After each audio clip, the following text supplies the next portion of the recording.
Hello guys, welcome back to another Inspo. For today's video, we're going to show you how to reset tire pressure light on Hyundai ix35. So if you're interested, let's get started.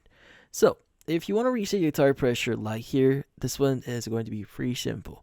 So first thing that you want to do is you want to check your tire pressure first. So before resetting the light, make sure all of your tires are inflated to the correct pressure here.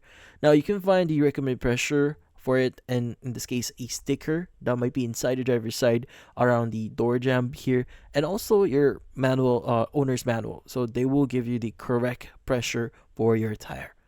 Now in this case, once you've verified that and you're sure it's not under inflated, you in this case you want to go ahead and locate the reset button itself.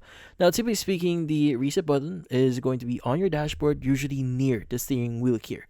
So it may be, or it may have a tire icon or a tire pressure symbol, so go ahead and just look for it. Now you want to press and hold that button for about 5 to 10 seconds, and the tire pressure warning light should blink a few times and then turn off.